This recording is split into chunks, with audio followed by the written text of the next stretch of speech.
الحمد لله رب العالمين والصلاة والسلام على سيدنا محمد رسول الله خاتم الأنبياء. إن الحمد لله نحمده ونستعينه ونستغفره وأعوذ بالله من شرور أنفسنا ومن سيئات أعمالنا. من يهدي الله فلا مضل له ومن يضلل فلا هادي له. وأشهد أن لا إله إلا الله وحده لا شريك له ولا شبيه له ولا مثل له ولا ند له ولا حد ولا جثة ولا أعضاء له.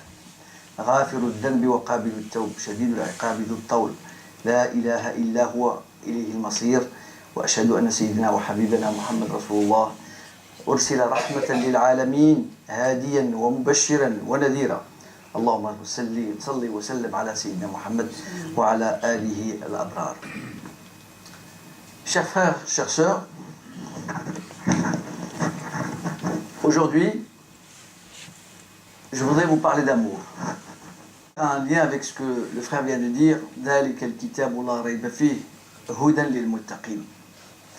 et on le sait effectivement, quand on parle beaucoup de Dieu, on parle beaucoup de Coran, on parle de beaucoup de choses, mais on ne va pas effectivement chercher et extraire dans le Coran les choses qui nous sont utiles dans notre vie. Nous oublions là-dedans très souvent l'essentiel, que d'autres d'avant nous avaient compris,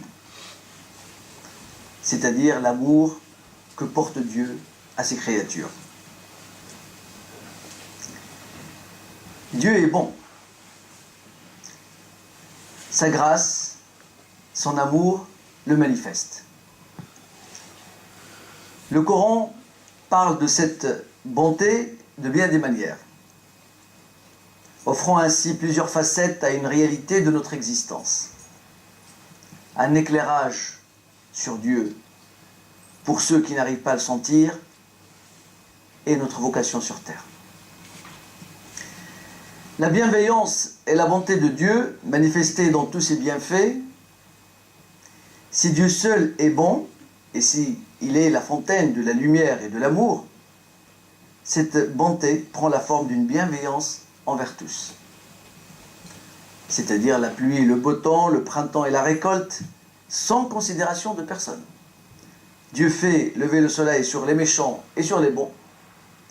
Il fait pleuvoir sur les justes et les injustes. C'est une grâce commune. C'est une grâce commune de Dieu, mais qui ne suppose pas la capacité des hommes à en être reconnaissants, car Dieu n'attend rien de nous. Ceux qui en sont conscients savent remercier leur Seigneur.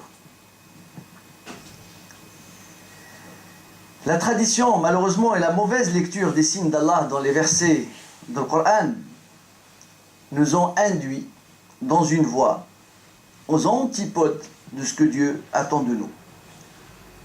Notre vocation sur terre, aimer, car nous sommes aimés de Dieu. Les personnes qui ne vivent pas selon la morale décrite dans le Coran ne peuvent pas aimer, ni être aimées véritablement. Pour que l'amour soit mutuel, comme une mutualité, les deux parties doivent aimer Allah avec un respect profond et posséder ses valeurs morales agréées d'Allah. Allah placera l'amour dans le cœur de ses serviteurs bien-aimés, assurant ainsi qu'ils soient aimés des autres. Il ne faut pas oublier qu'Allah est la source réelle de l'amour et qu'à lui, il appartient, afin que nous puissions vivre tous un amour réel. Et l'homme doit se montrer à la hauteur de cette bénédiction. Comment? Tout simplement en adoptant la morale coranique et prier Allah de lui accorder l'amour. Car un cœur asséché d'amour ne peut pas connaître la piété. Un cœur asséché d'amour ne peut pas communiquer avec les autres. Un cœur asséché d'amour s'éloigne de Dieu. Il ne faut pas oublier que Allah est la source réelle de l'amour et qu'à lui il appartient. L'homme doit se montrer à la hauteur, comme je l'ai dit, de cette bénédiction en adoptant la morale coranique et prier Allah de lui accorder tout le temps l'amour nécessaire. Quant à ceux qui choisissent d'ignorer les règles édictées dans le Coran, leur vie peut être dénuée d'espoir et d'amis véritables dans les deux mondes. Souvent, on fait cette prière, on dit Allahumma arzuqni hubbak wa hubba man yuhibbuk wa hubba kulla amalin tuqarribuni bihi ila hubbik. C'est-à-dire, demander toujours hubbullah, cette grâce dans laquelle nous pouvons rentrer. Car l'amour, quand il s'installe dans le cœur, il jaillit sur les autres, forcément, et ça se voit. Et c'est une monnaie rare et une monnaie très chère, qui non seulement nous rapproche d'Allah, le Créateur, mais aussi nous rapproche d'autrui et nous donne encore plus de capacité à affronter la vie et à être positif. Mais Allah nous rappelle tout le temps que l'amour est un bienfait de sa part. Il dit وَحَنَانًا مِنْ لَدُنَا وَزَكَاةً وَكَانَ تَقِيًّا, Sourate Maryam. Ainsi que la tendresse de notre part et la pureté, il était pieux. À ceux qui croient et font les bonnes œuvres, le tout miséricordieux accordera son amour, Sourate Maryam. Et parmi ces signes, il a créé de vous, pour vous, des épouses pour que vous viviez en tranquillité avec elles, et il a mis entre vous de l'affection et de la bonté. Il y a en cela des preuves pour des gens qui réfléchissent. Allah nous rappelle que son amour est un cadeau donné au cœur pur et au comportement pieux. Alors, quelles sont les qualités qu'Allah considère dignes d'un véritable amour? D'abord, il y a le sens du sacrifice. Ceux qui ne croient pas en Allah ni en l'au-delà estiment que ce monde est un lieu de grande lutte, persuadés que les forts vaincront inévitablement les faibles. Ce point de vue, issu d'un raisonnement totalement erroné, cherche à détourner les hommes de la morale, car il met en avant les gains et les intérêts personnels. Une communauté guidée par de telles idées ne voit pas le besoin d'offrir une assistance, ni de sacrifier, ni de se soucier du bien-être des autres, du bonheur et du confort d'autrui, ni de placer les intérêts d'autrui avant les siens.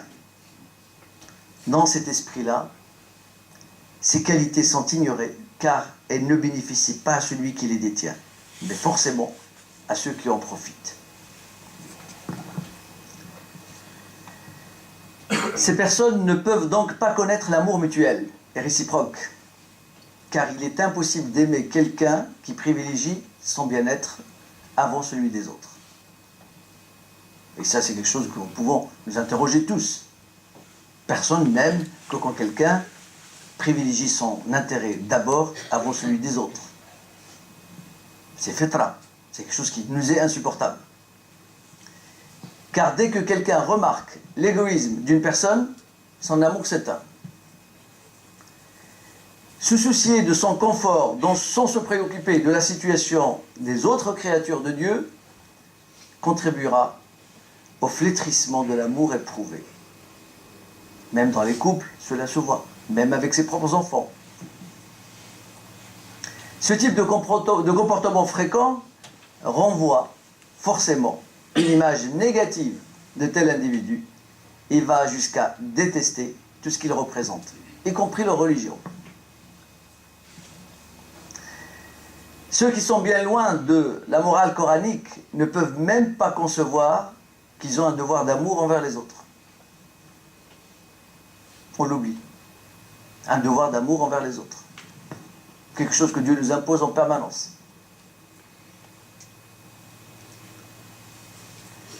Leur cœur n'a aucune sensibilité pour tout ce qui peut se passer en dehors de sa personne.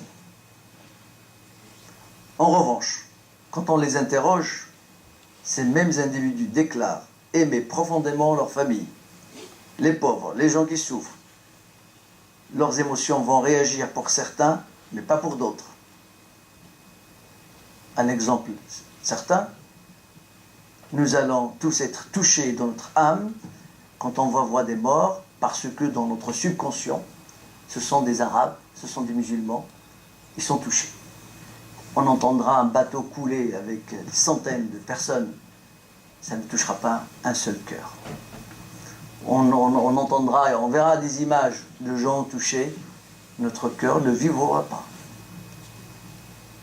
Et nous devons nous interroger. Car quand l'amour, il n'a pas de circuit différent. L'amour d'Allah, cet amour installé dans nos cœurs, n'a pas un multicircuit. Il n'en a qu'un seul. C'est celui pour lequel nous sommes sensibles dès qu'il y a une vie humaine qui est touchée. C'est ça le cœur du croyant.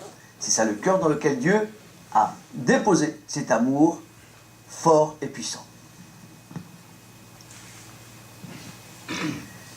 De façon générale, dès qu'un service ou un sacrifice est requis, sans un gain direct et palpable, la plupart cherchent à fuir leurs obligations. Toutefois, ceux qui connaissent l'amour sincère feront tous les efforts sans jamais se lasser de leur sacrifice. Et on le voit partout. Parce que si c'est aimer parce qu'on est aimé, donner parce qu'on nous donne, prêter parce qu'on nous prête, même les païens font ça. Même ceux qui ne croient pas en Dieu font ça. Alors à quoi nous sert notre foi, notre croyance? À quoi nous sert notre iman? S'il nous faut toujours une monnaie d'échange palpable. La foi est un degré supérieur, justement. Et comme a dit le frère, c'est là où il faut mesurer. Mettre le thermomètre, le sortir, voir la température à laquelle nous sommes. Sommes-nous réellement, avons-nous réellement la foi, ou nous sommes simplement dans un processus de marchand, de bien? Je donne, je reçois. Je prête, on me prête. On est gentil avec moi, je suis gentil. Dès qu'il y a une coupure, ma foi ne me sert plus à rien.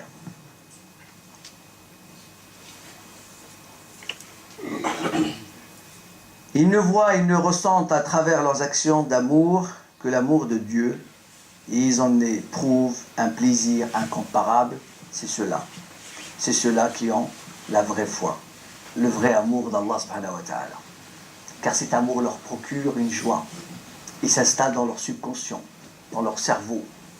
Ils ont un comportement et dans lequel ils puisent, parce qu'ils se rendent compte que l'amour est une drogue qu'Allah nous met dans le cœur et dans lequel plus on aime, plus la grâce d'Allah est sur nous, plus on aime les autres, plus Allah nous rétribue par sa grâce, plus Allah nous fait élever dans un rang de sa grâce et de son amour, et plus les autres nous aiment. Et je crois que le Coran parle très souvent de ce type d'exemple.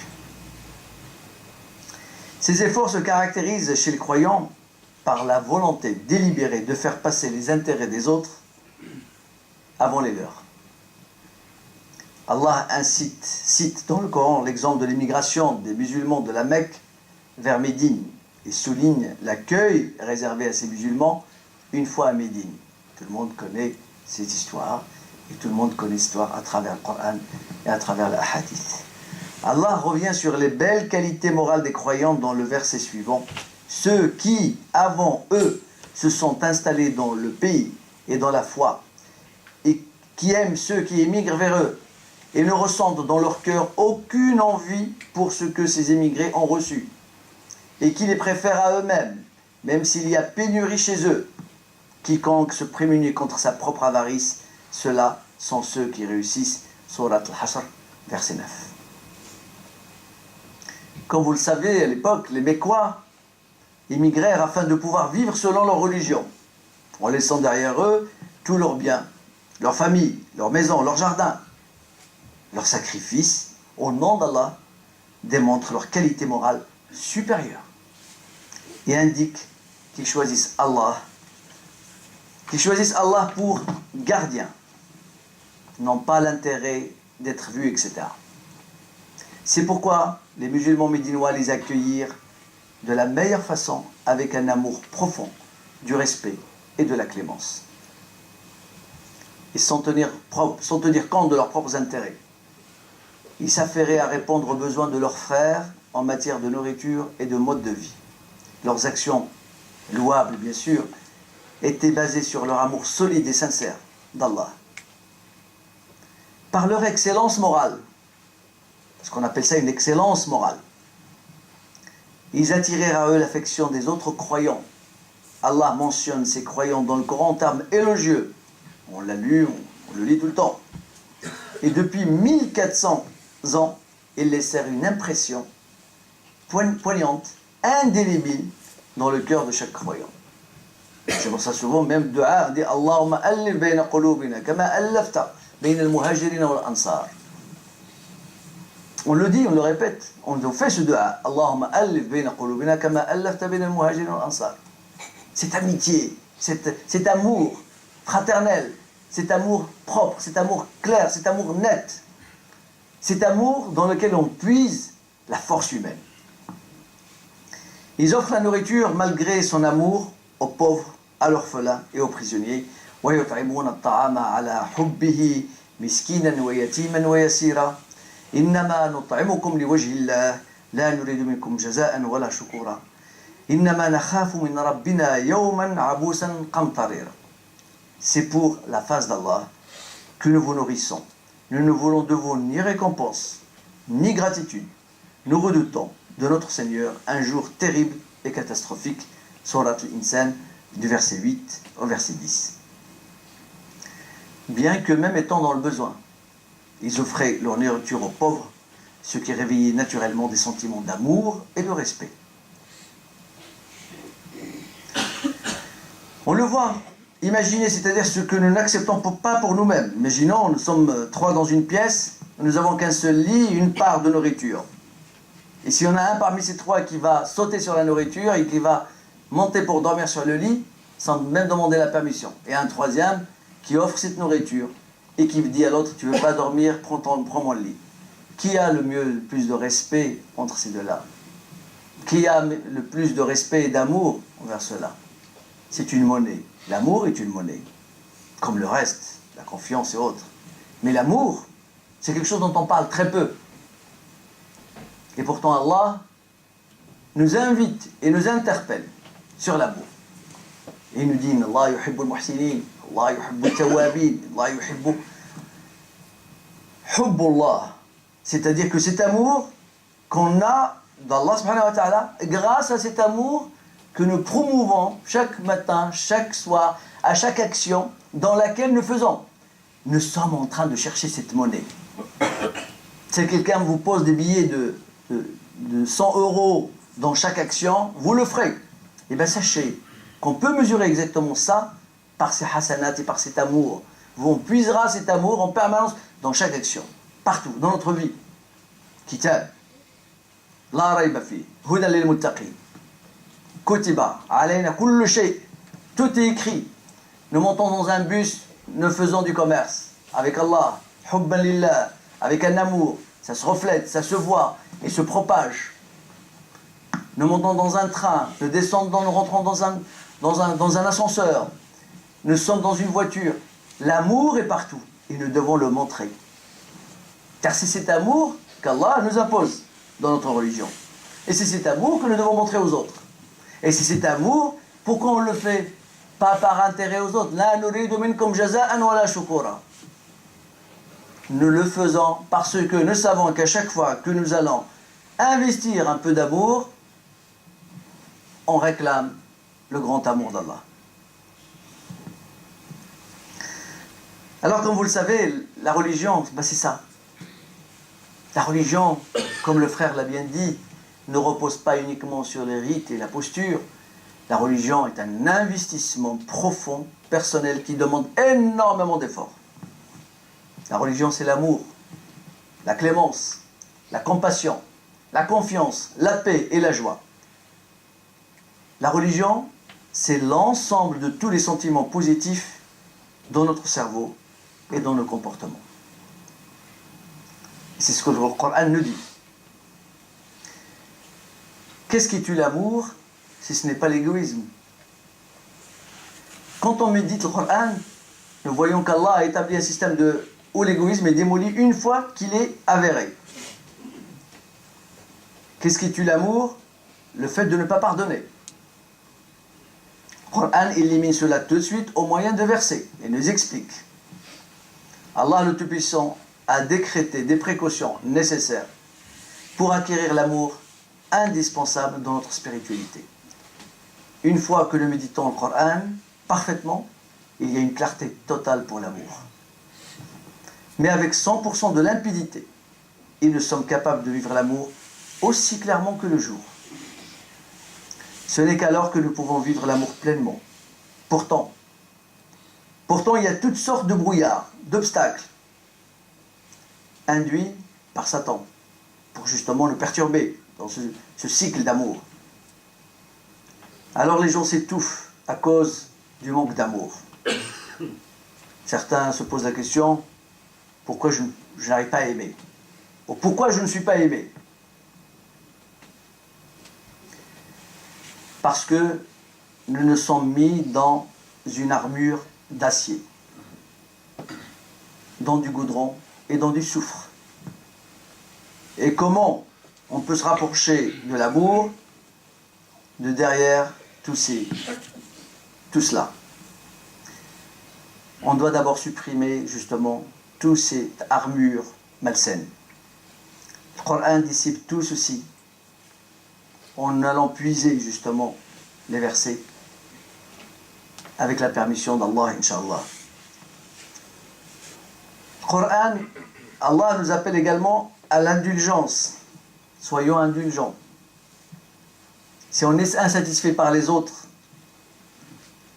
ceux qui n'appliquent pas les valeurs coraniques dans leur vie se mettent facilement en colère contre ceux qui ne répondent pas à leurs attentes.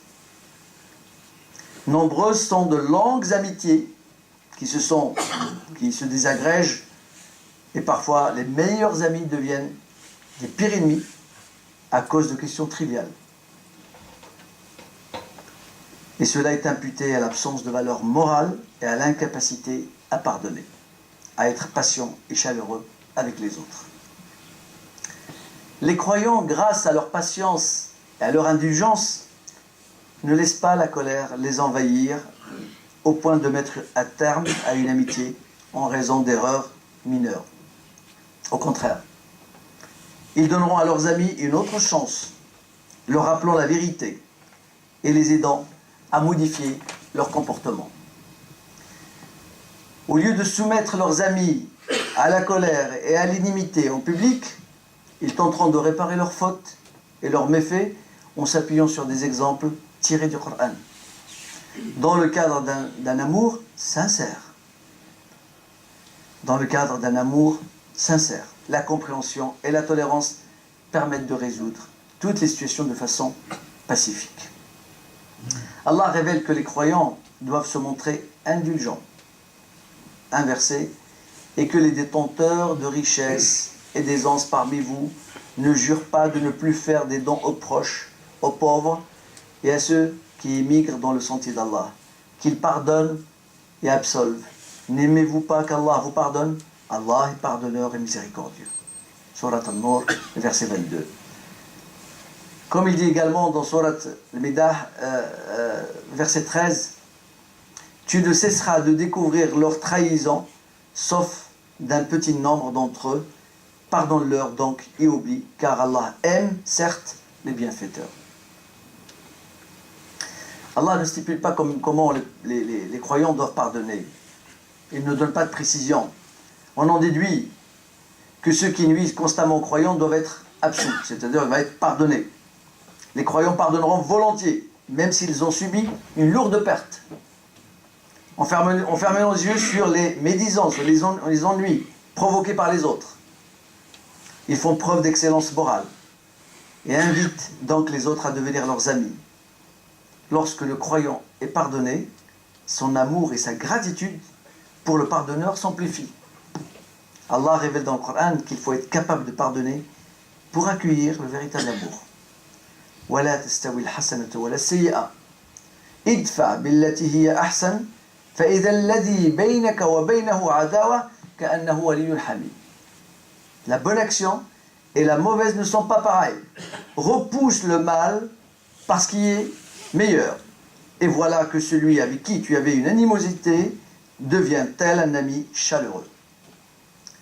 Ayez de l'humilité. L'humilité font partie aussi, je dirais, du pack de l'amour. Il est possible d'acquérir l'amour seulement après la conquête de l'égoïsme, de l'appât du gain, du manque de sincérité, du dédain et d'autres comportements similaires.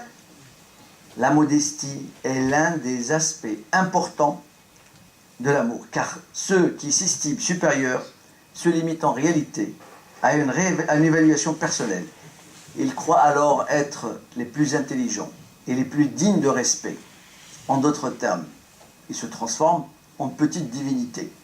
Ils veulent être des petits dieux, partout. Il leur est par conséquent impossible de s'associer avec ceux qu'ils jugent inférieurs. Et encore plus de se sacrifier pour eux, au péril de leurs propres besoins. Ils ne peuvent pas ressentir un amour sincère et véritable pour eux, dans la mesure où l'amour et la vanité sont deux concepts mutuellement exclusifs. Celui qui se montre hautain ne peut ni être aimé, ni ressentir un amour profond et sincère envers quiconque. Wala'iyadu billah. En revanche, la modestie attire l'amour. Grâce à elle, les croyants valorisent la personne en face d'eux, la mettant ainsi à l'aise. Leur fidélité aux valeurs coraniques les rend attentifs dans leur écoute d'autrui. Aux valeurs coraniques les rend attentifs dans leur écoute d'autrui et sincères dans les conseils émis. Ils ne se disputent jamais sous prétexte qu'ils savent mieux. Au lieu d'être hautaine, leur attitude est positive et chaleureuse.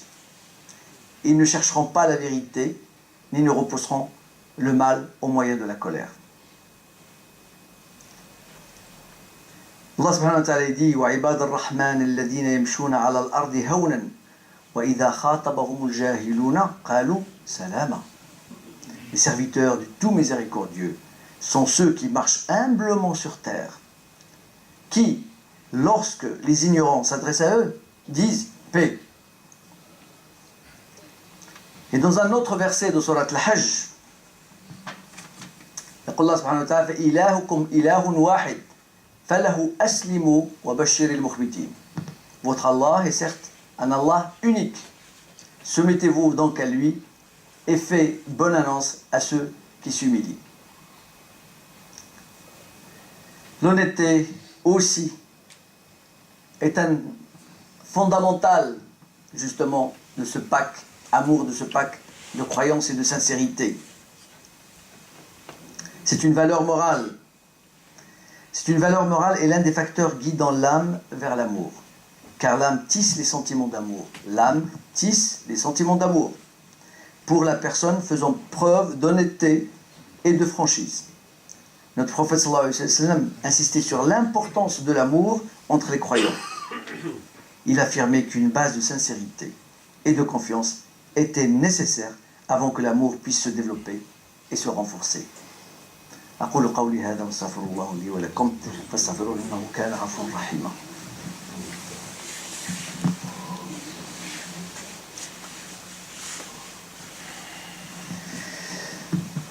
الحمد لله رب العالمين والصلاة والسلام على نبينا محمد وعلى آله وصحبه أجمعين. Chers frères, chères sœurs, les composantes de notre spiritualité sont claires. À nous de les chercher, de les identifier, car c'est notre GPS pour pouvoir aller sur le bon chemin, être bien guidé, ne pas se tromper et ne pas penser qu'on est en train de courir dans le bien et qu'au bout on se retrouvera sur un chemin erroné. Dans ces composantes de notre spiritualité, je viens d'en citer pas mal, il y a la patience. Allah nous rappelle que l'égoïsme est inhérent à la nature humaine. Surat Nisa. Nous devons nous efforcer de nous protéger contre les traits de caractère négatifs afin d'atteindre la morale qui sied au paradis. Malgré cela, les hommes font des erreurs. Ceux qui essaient de vivre une vie pleine d'amour et d'amitié authentique ne devraient jamais oublier ce point. Ils doivent se montrer très patients et indulgents envers ceux qu'ils aiment. S'ils commettent des erreurs, ils doivent leur pardonner. Ils doivent également essayer de compenser leurs défauts, car c'est seulement en étant patient et généreux que l'on peut aimer et être aimé. La patience renforce et développe l'amour mutuel et la tolérance.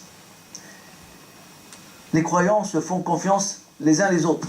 La confiance, cette monnaie tellement rare, cette monnaie importante. Vous imaginez, nous vivons dans un monde où il n'y a plus la place de la confiance. Imaginez-le un instant, comment allons-nous vivre dans ce monde dans lequel personne n'a confiance en personne? Regardez ce qui se passe d'ailleurs même dans ce pays, où on fait tout pour maintenir encore cette monnaie de confiance vivante. Vous allez à la banque, on vous dit mettez votre espèce dans une enveloppe, mettez le nombre et mettez-la dedans. Allez dans nos pays et vous allez voir, là on parle d'islam, où le type doit compter 10 000 fois l'argent devant vous. Et vous faites attention à ce qu'elle compte. C'est-à-dire que le jour où on perd la confiance, l'humanité est perdue.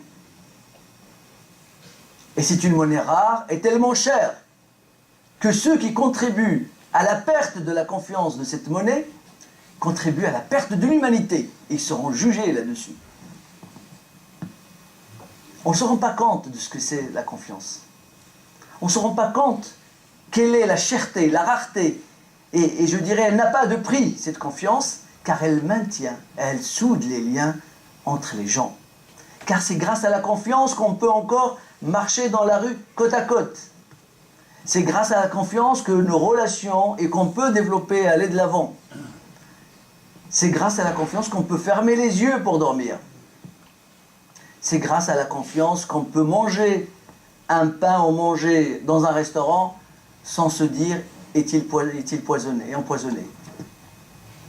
La confiance, mes frères, mes sœurs, vous ne vous rendez pas compte de la valeur de cette monnaie-là. Ce n'est pas l'euro, ce n'est pas le dollar. La confiance. Imaginez cette confiance, le travail qu'il faudra pour l'imposer et pour la mettre au service de l'humanité. Imaginez quand je dis je n'ai pas confiance. Imaginez ne pas avoir confiance quand vous allez acheter quelque chose. Quand un commerçant n'a pas cette confiance. Quand on a confiance en rien. La confiance. La confiance. La confiance est une monnaie sur laquelle notre attention doit être portée en permanence. Comme je disais que notre prophète Mohammed sallallahu alayhi wa sallam a invité les croyants à couvrir les erreurs des autres croyants et à les soutenir pour corriger leurs défauts.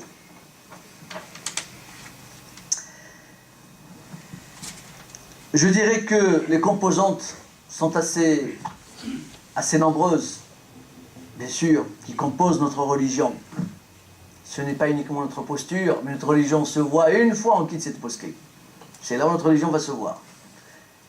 Notre âme spirituelle se voit quand on est parmi les autres. Hostile parfois. Notre spiritualité, notre foi et notre degré de croyant se voit une fois on est avec des gens qui ne nous aiment pas, qui veulent nous détruire. Mais qu'est-ce qu'on doit refléter à leur égard pour anéantir justement leurs sentiments? L'amour. L'amour. Car personne ne peut s'attaquer à l'amour. Personne ne peut s'attaquer à l'amour. Il est impossible que quelqu'un qui vous aime, que vous cherchez à lui faire du mal. Impossible. C'est la meilleure arme atomique, au-dessus d'ailleurs même, que nous pouvons avoir. Anéantir tout projet de l'autre par l'amour. Et l'amour commence par quelque chose qu'on donne, pas par quelque chose qu'on reçoit. Si on attend de recevoir pour donner, comme je vous l'ai dit, notre foi ne nous sert à rien. Car même les bêtes, même les païens, même les athées, même ceux qui ne croient en rien, travaillent selon le même processus. Notre foi doit être supérieure à cela. L'amour, c'est une dimension au-delà de la 4e, de la 5e et de la 6e dimension. L'amour, c'est quelque chose qui peut nous attacher, nous relier à autrui, de loin. On peut penser à quelqu'un qui soit même de l'autre côté de la planète par l'amour, par le cœur. Car l'amour, ça se sent, ça se voit et ça se sent, et ça se ressent. Car l'amour agit sur le subconscient des gens. Car votre enfant, quand il sent qu'il y a cet amour, vous transformez sa vie. Votre épouse ou votre époux, quand il sent qu'il y a cet amour, vous transformez sa vie et vous le rendez fertile et positif. Il n'a qu'une envie, c'est de donner. Car l'amour rend généreux. L'amour rend docile. L'amour donne envie d'être positif. Et l'amour, c'est ce qu'Allah nous impose. C'est ce qu'Allah nous demande d'avoir. Dites, aimez-vous les uns les autres. Innama al-mu'minuna ikhwa. Il nous dit, Inna Allah yuhibbul muhsinin, Inna Allah yuhibbul mukhlisin, ibad mukhlasin, etc., etc. Al-hub, parce que cet amour d'Allah, subhanahu wa ta'ala, qui est notre lien invisible entre nous tous. Je sais que le temps nous manque, et il y a tellement de choses à dire là-dessus. Mais je vais m'arrêter là, car les composantes de notre religion sont multiples et qui se voient dans nos actions, dans quelque chose que nous allons chercher à l'intérieur de nous-mêmes et non pas dans une monnaie matérialiste. C'est quelque chose de plus profond. C'est un travail sur soi. C'est une résolution qu'on doit prendre. Quand on sort de cette mosquée, on sort avec une résolution. On se dit, à partir de maintenant, je vais agir comme ça. À partir de maintenant, je vais faire attention. Et je mesure, est-ce que réellement j'ai progressé ou j'ai pas progressé? Est-ce que j'ai progressé dans ma foi ou pas? اللهم إنا نسألك علما نافعا وعملا صالحا اللهم جنبنا الشرك كبيره وصغيره دقيقه وجليله اللهم إنا نعوذ بك أن نشرك بك ونحن نعلم ونستغفرك لما لا نعلم اللهم إنا نعوذ بك أن نشرك بك ونحن نعلم ونستغفرك لما لا نعلم اللهم إنا نسألك زيادة في الدين وبركة في العمر وصحة في الجسد وسعة في الرزق وتوبة قبل الموت وشهادة عند الموت اللهم أصلح لنا ديننا الذي هو عصمة أمرنا واصلح لنا دنيانا التي فيها معاشنا واصلح لنا آخرتنا التي فيها معادنا واجعل الحياة زيادة لنا في كل خير واجعل الموت راحة لنا من كل شر ربنا أدخلنا مدخل صدق وأخرجنا مخرج صدق واجعل لنا من لدنك سلطانا نصيرا اللهم صل وسلم على عبدك ورسولك محمد وعلى آله وصحبه أجمعين والحمد لله رب العالمين وقوموا إلى